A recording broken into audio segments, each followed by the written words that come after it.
Libido Dominandi by E. Michael Jones. All rights reserved to E. Michael Jones. Part 2, Chapter 2. Chicago, September 1900. In the summer of 1900, the same year in which the interpretation of dreams appeared in print, John Brodus Watson, a young teacher from Greenville, South Carolina, wrote to William Rainey Harper, the president of the University of Chicago, asking for either a full scholarship or a job that would allow him to pay his tuition.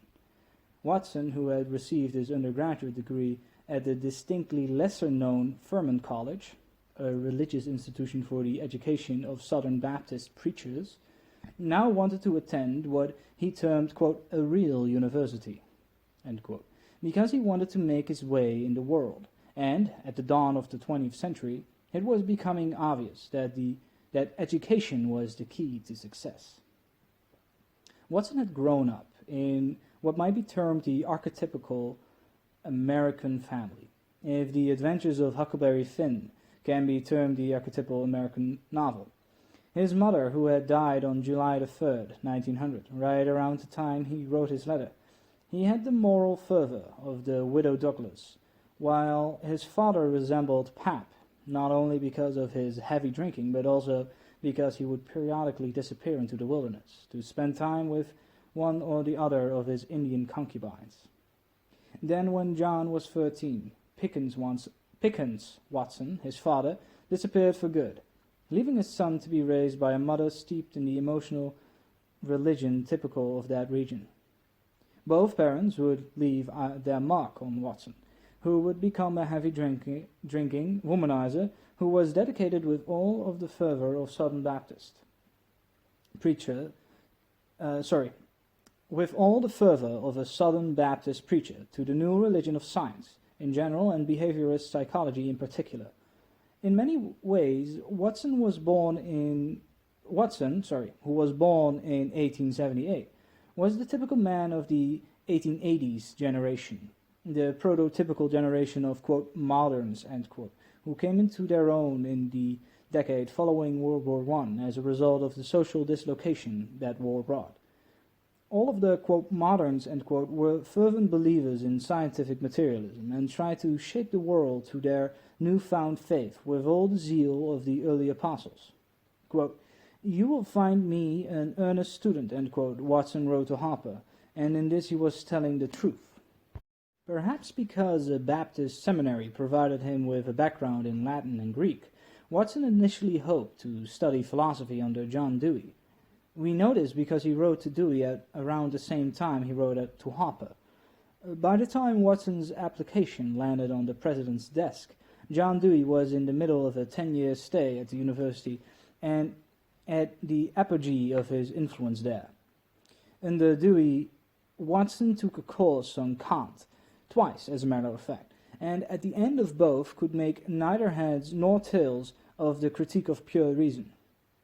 The only lasting effect of Watson's exposure to Kant was an abiding animus against philosophy of the German school and, quote, introspection, end quote, which was the method of the new science of psychology, a science which had come into existence at the university only 8 years before Watson arrived. To be a psychologist then meant becoming, in effect, a German, as G. Stanley Hall, the father of American psychology, had done, when he left for Germany in the 1880s to study under Wilhelm Wundt in Tübingen.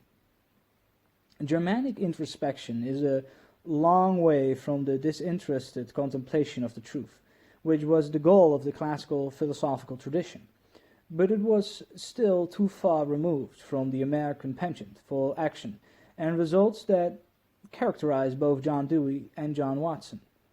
Americans had always tended to be a superficial lot, fumbling among the patrimony of the Western tradition like a cargo cult without a can opener. And this same impatience characterized the founding of modern psychology. People like Dewey were known as pragmatists for a good reason. They were interested in the truth about the human psyche only insofar as the truth produced results, like the physical sciences, which were not such a which were not so much a means of understanding nature as they were a means of controlling it. The new science of psychology, as conceived by John Dewey, would be a way of controlling the human mind. Dewey was one of the architects of 20th century liberalism, and one of the goals of liberalism was social control. Liberalism, in this respect, was both arsonist and fire department. Science was the solvent which was to dissolve all of the old bonds associated with morals, religion, and tradition. And once that dissolution had been accomplished, and the culture was on the verge of social chaos as a result, science, specifically the new science of psychology, would provide the culture's mandarins a way of controlling the unruly masses along new, more, quote, rational, end quote, lines, which also, by the way, would benefit the controllers both politically and financially. Psychology, according to Dewey, was to become the scientific arm of democratic reform, and the public school was to be the institution wherein the democratic science found its application to life. Dewey was, of course, reacting to the waves of immigration which were sweeping over America's shores from southern and eastern Europe at the time. Dewey saw the schools as the main instrument of socialization, and an instrument which would produce a homogenized American citizen, purged of ethnic and familial affiliation, who identified with progressive national goals as articulated by the masters of public opinion in the mass media age. Schools would be, quote, managed on a psychological basis, as great factories are run on the basis of chemical and physical science, end quote. The schools would recreate Americans as Dewey defined them, which is to say, people who believed in science but shared a skepticism about the institutions created by the founding fathers.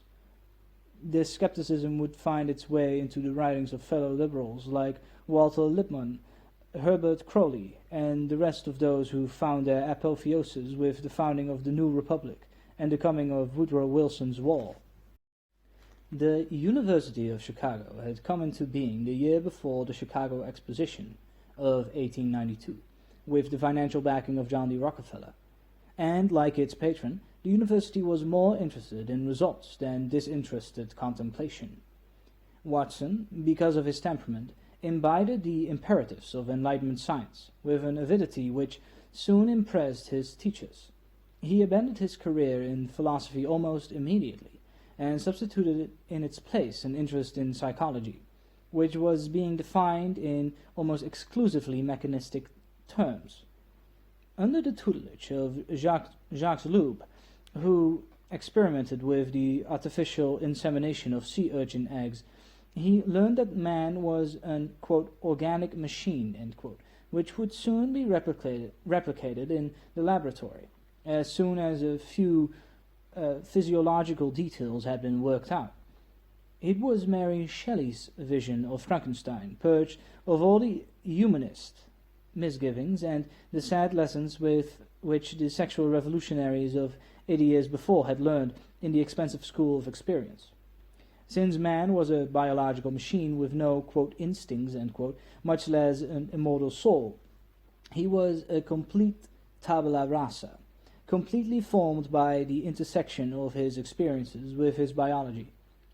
Man had gone from being informed by a rational soul, whose potentialities developed by exposure to the world as received by the senses, a being which could discern the order in the universe and thereby order his own life, according to that reason, to being an organic machine completely plastic, whose impulses were a direct response to stimuli outside his control. Since man possessed no soul, no mind, and eventually, according to Watson at least, not even consciousness, and since his biological makeup was a given, man was nothing but what his environment made him. From there it was only a short step to concluding that he who controlled the environment controlled the man. Given this radically truncated view of man, the key issue was understanding the mechanisms whereby the imperatives of the environment were transformed into the imperatives of the mind. The man who unlocked that secret would become the ultimate pragmatist. He would would know the science of controlling his fellow man. The preceding worldview takes into account both the thought of early Watson and the intellectual milieu he imbibed from his teachers. Watson's ability to embody and advance the spirit of his age was either inviolable or unfortunate, depending on your point of view. If he were time-bound and his faith in science now sounds hopelessly dated, that very same quality allowed him to move with ease to the forefront of a new profession, which thought it was going to finally unlock the age-old secrets about human behavior and regulate them in a way which had proven impossible to both philosophy and religion. Like Dr. Frankenstein, like Shelley upon whom Frankenstein was modeled, modern Prometheans, like Watson, hope to recreate the galvanized corpse of the new man out of unacknowledged body parts pilfered surreptitiously from the graveyard of their own personal and, more often than not, sexual biographies. Since Watson would eventually go on to assert that there was no such thing as consciousness, it isn't all that surprising that he would have a dim view of autobiography. Quote, "I don't see how anyone but a very naive person," end quote, Watson wrote at the height of his fame in 1928, quote, "could write up his own life," end quote. Quote, "Everyone has entirely too much to conceal to write an honest autobiography. Too much he has never learned to put into words, even if he would conceal nothing. Thinking of chronicling your adolescent acts day by day, your 4 years of college, your selfishness, the way you treat other people, your pettiness, your daydreams of sex. Autobiographies are written either to sell the good points about oneself or to vanquish one's critics. If an autobiographer honestly turned himself inside out day by day for 6 months, he would either commit suicide at the end of the time or else go into a blissful, oblivious depression," end quote. The last article John B. Watson ever wrote, one which never got published, was on why he and other famous men of his acquaintance didn't commit suicide. As the foregoing passage indicates, Watson's life as a young man was characterized by emotional and moral turmoil. After reading Hume at the University of Chicago, around the same time that he abandoned philosophy in favor of psychology, Watson became convinced that reason was, quote, "the slave of the passions," end quote. Hume, in this instance, was probably only confirming what Watson was learning from first-hand experience of a life which seemed to alternate between acting on irascible and concupiscible passions, with little rational mediation in between. As a young man in Greenville, South Carolina, Watson was an avid participant in what he called, quote, "nigger fighting," end quote, something which was probably tolerated by the authorities. The fact that Watson got arrested for doing it gives some indication that he let this passion get out of hand, as do the circumstances surrounding his second arrest for firing a gun in the middle of the town. The same is true of the concupiscible passions. Watson became sexually active around the time he entered Furman College, which is to say by the age of 17 or 18. By the time he graduated, he had an affair with an older woman, and he had developed what would become a lifelong habit of lack of self-control in sexual matters. During the fall of 1903, while at the University of Chicago, he suffered a nervous breakdown, which caused him to watch his quote, "watch his step," end quote. The breakdown was apparently related to sexual matters, because he would say that it led to his acceptance of a large part of Freud's thought later in life. Now, even a superficial analysis of Freud and behaviorism indicates that they have little in common.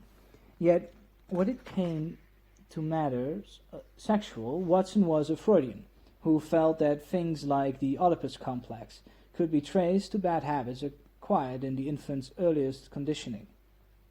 If this sounds implausible now, it didn't sound much more plausible then. Watson's biographers have noted the incongruity as well. Watson felt that Freud was useless to the, quote, laboratory psychologist, end quote. But he agreed with his idea of the, quote, sex references of all behavior, end quote. Freud had retained the vocabulary of classical science. Id equals passion, superego equals reason, in a revolutionary form. Watson was to abolish all of that in favor of what might be termed dramatized physiology, according to which love was memories of sexual stimulation and, quote, thought, end quote, was a function of the motion of the larynx, a form of talking out loud. Love, according to the behaviorist point of view, was tumescence.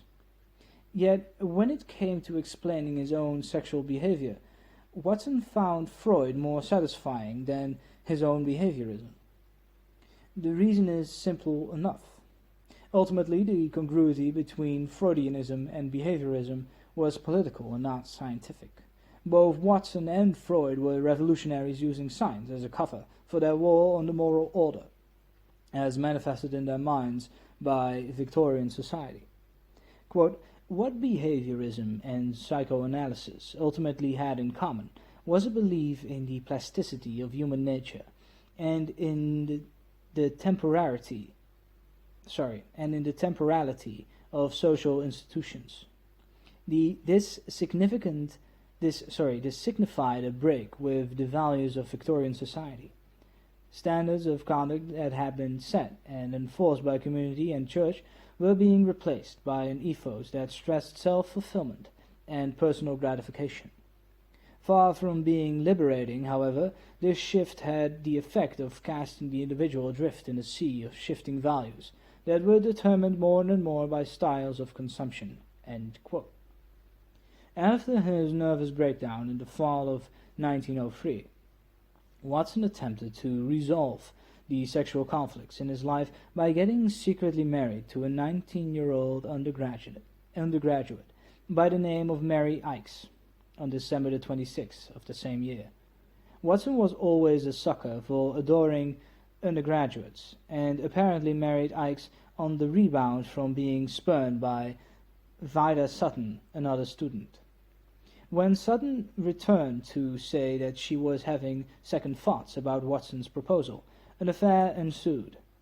Ickes' brother, Harold, who would later become Secretary of the Interior in the Franklin Roosevelt administration, his son would occupy a similar post in the Clinton administration, was apparently a good judge of character. He never approved of the marriage and, after hearing the rumors, hired a detective, who presented the evidence to Mary. It was not an auspicious beginning for a marriage which would eventually end 17 years later. But the incident does provide some insight into the man who would achieve fame for promising to come up with a technology which would not only predict but also, quote, control human behavior. Watson was never in control of his own sexual behavior, and as a result, he was always being controlled by other people. He was controlled by the, quote, stimulus, end quote, whenever he saw an attractive woman. He was controlled by remorse, an emotion he failed to explain convincingly according to behaviorist principles. And he was controlled by people who were willing to use the details of his sexual life as a form of blackmail. It is not surprising, therefore, that control of human behavior was one of the goals he announced in his famous lectures of 1913.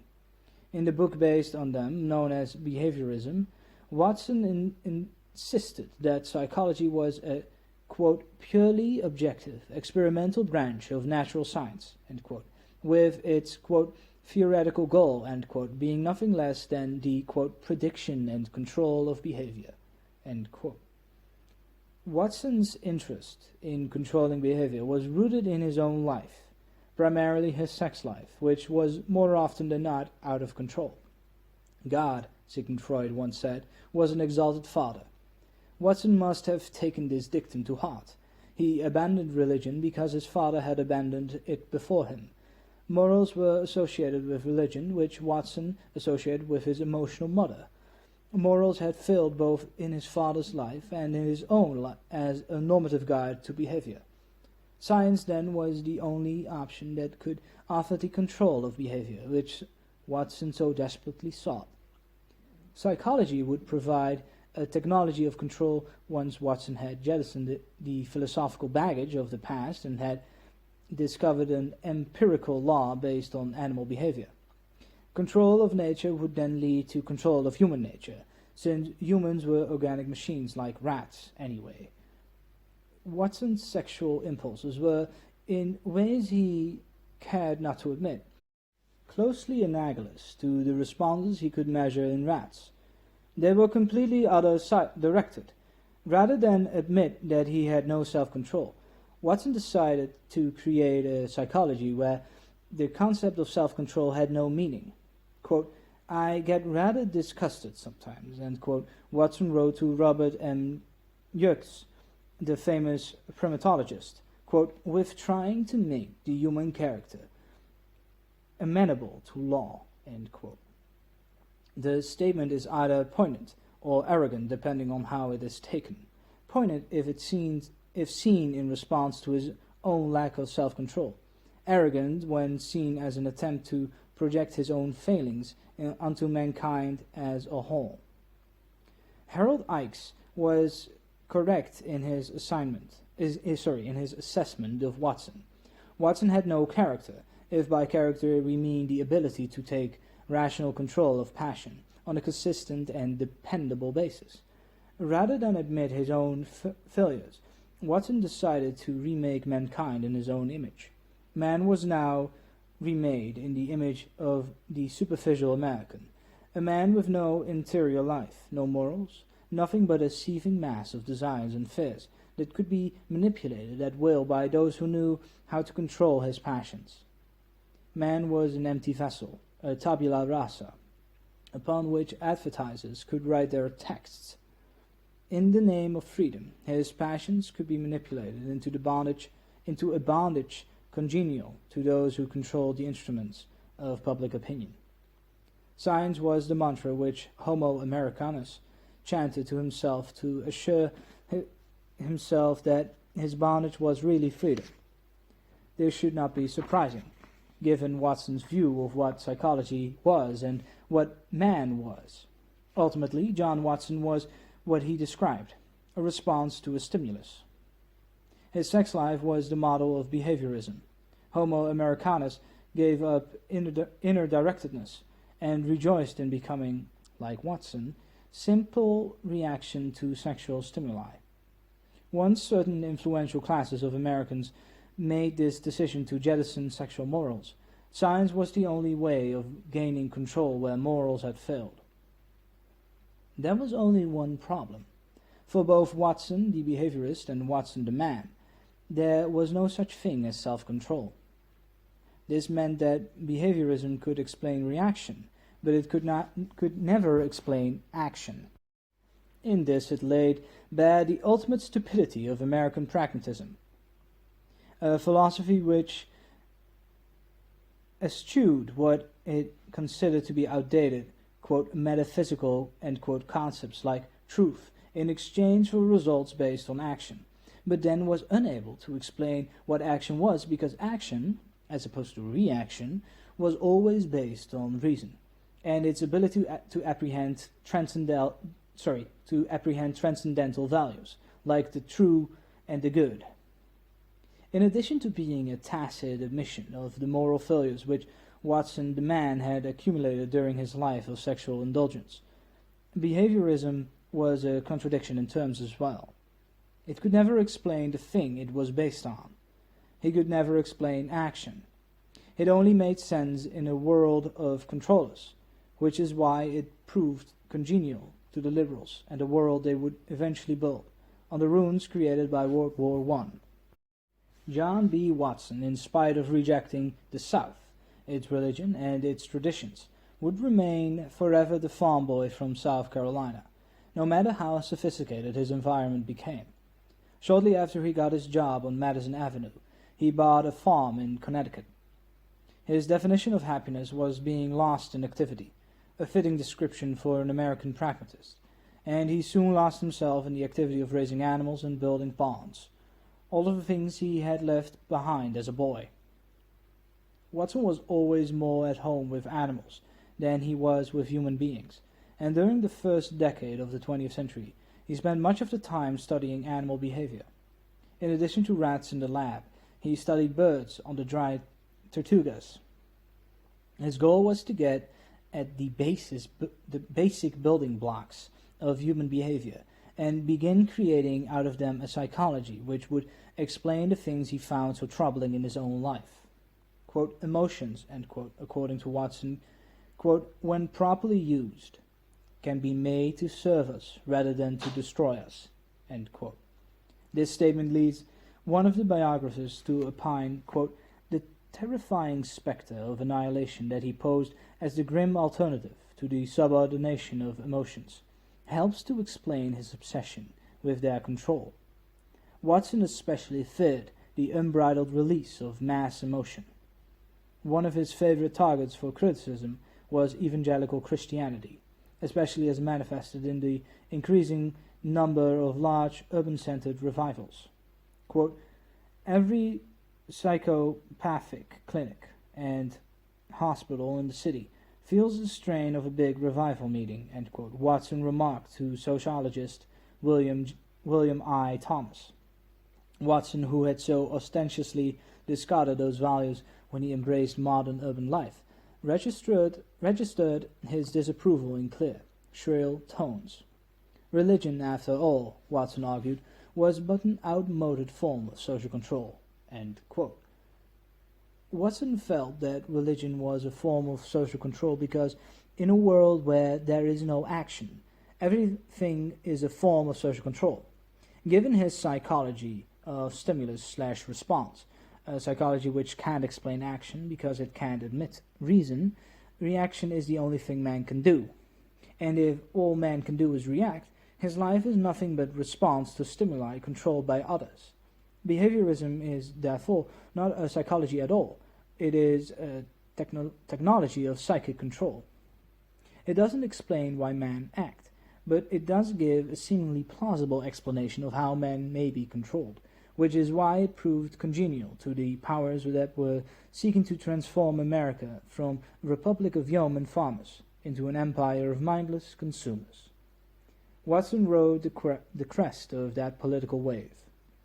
Modernity needed, in the words of T.J. Lears, an, quote, instrumental rationality that desanctified the outer world of nature and the inner world of the self, reducing both to manipulable objects, end quote. If there is no inner world, no consciousness, then there is no reason, and if there is no reason, man cannot act. Practical reason is the science of action, which explains how all action is predicated on man's perception of the transcendental good. If there is no inner world, then there is no psychology, and what goes under that name is nothing more than a technology of control. Quote, an instrumental rationality for manipulating the control of emotions, end quote. In 1914, Watson published Behavior, an introduction to comparative psychology. An introductory textbook he hoped would interest the general reader.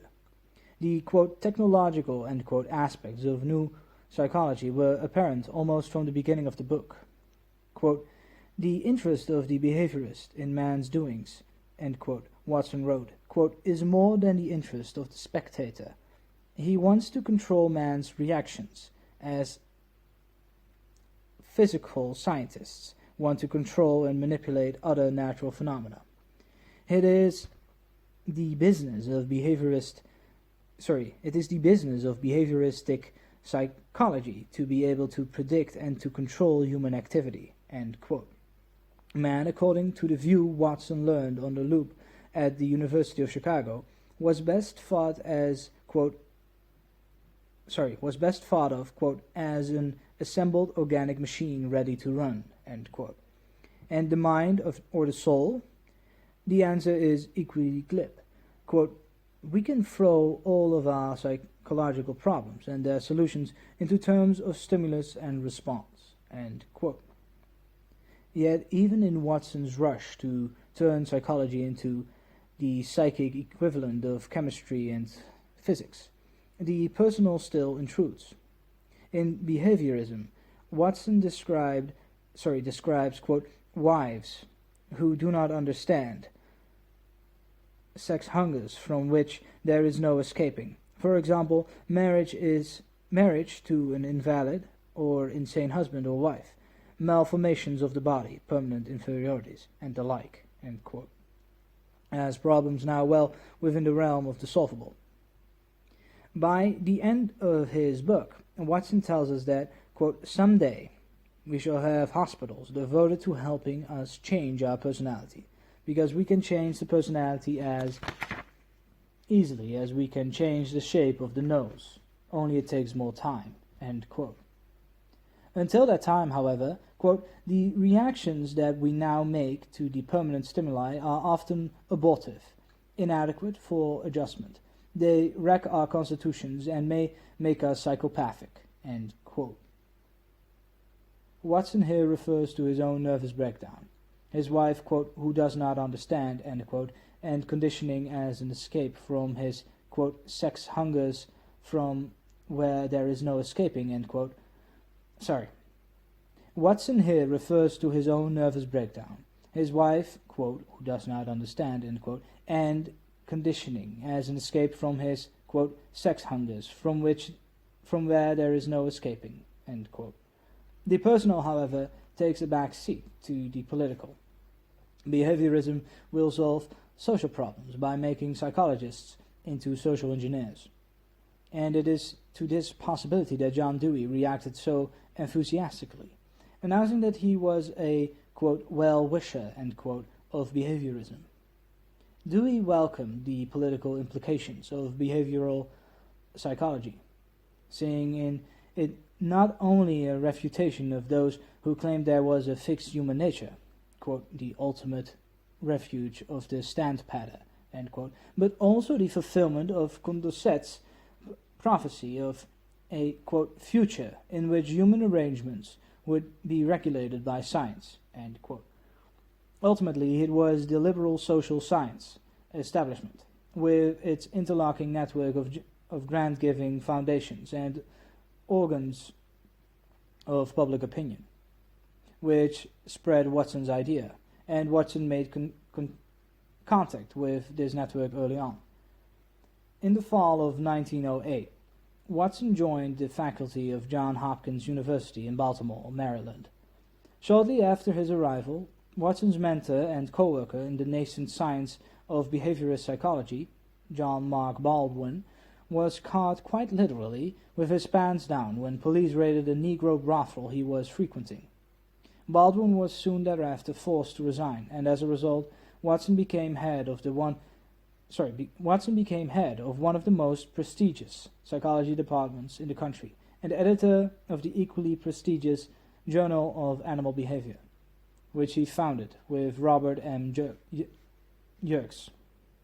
Yerkes, who was 2 years older than Watson and, like Watson, was raised on a farm, period. Like Watson, Yerkes turned his early interest in animals into a scientific career after majoring in psychology. Both abandoned the Christian faith in favor of science. In an unpublished autobiographical manuscript entitled, quote, Testament, end quote, Yerkes wrote that, quote, the assumptions, methods, and daily experiences of the natural scientist make for objectivity, disinterestedness, breadth, and independence of mind, whereas those of the religionists make rather for subjectivity, bias, limitation of view, authoritarianism, and an attitude of dogmatic certainty, end quote. Like Watson, Yerkes was convinced that science offered a, quote, way of life, end quote, superior to any moral system that religion had to offer. Yerkes graduated with a PhD in psychology from Harvard in 1902 and immediately joined the faculty there. Over the 1916 to 17 academic year, Yerkes was elected president of the American Psychological Association. Because he had become deeply involved with psychological testing by that time, he was asked to head the Army's psychological testing program in 1916. During the same year, the National Research Council was created by Congress as the working arm of the National Academy of Sciences. In 1917, Yerkes secured a position with the NRC in Washington, D.C., where he demonstrated both his administrative skills and his ability to foster the work of others in the same field. In 1924, Yerkes left the NRC and returned to academic life, this time at Yale, and in 1929 his research work culminated in the crowning achievement of his scientific career, the publication in 1929 of his book The Great Apes, a study of anthropoid life. In 1910, at the height of Yerkes' collaborative friendship with Watson, when the latter was involved with the experiments that would lead to the 1913 lecture in New York at Columbia and the 1914 book Behaviorism, John D. Rockefeller Jr. had been asked to serve as foreman on a grand jury in New York City that was looking into what was termed the, quote, white slave traffic, end quote, at the time. The lurid tales of respectable young white women lured into prostitution made for sensational headlines at the time, but they also propelled the richest family in the world to become involved in sex research. In the winter of 1911, Jr., as he was known in the Rockefeller family, and several other civic leaders organized the Bureau of Social Hygiene. The social hygienists, according to James H. Jones, quote, were looking to science to explain why people behaved as they did sexually, thereby furnishing reformers with the data needed to understand and control human sexual behavior. Ultimately, however, the joke would be on the social hygienists. Just as the shattering of the conspiracy of silence had led to a public dialogue on the host of sexual questions, with far-reaching consequences no one could have foreseen, the decision to impress science into the service of social control eventually backfired. Social hygienists failed to recognize that scientific data could be used to support sexual liberation as easily as social control, a point that Kinsey would demonstrate repeatedly in the decades ahead, end quote. Jones fails to see that the matrix of sex research, as the Yerkes-Watson connection makes clear, was behaviorism, which did not believe in morals and had always been intended as a technology of social control. As a result, Jones comes up with a false dichotomy, seeing sexual liberation as the antithesis of social control, when it was really an instrument of social control, one which would become absorbed into communications theory/psychological warfare research when the Rockefeller Foundation began funding Kinsey, at Yerkes' recommendation, in 1941. End of Part 2, Chapter 2, Libido Dominandi, by E. Michael Jones.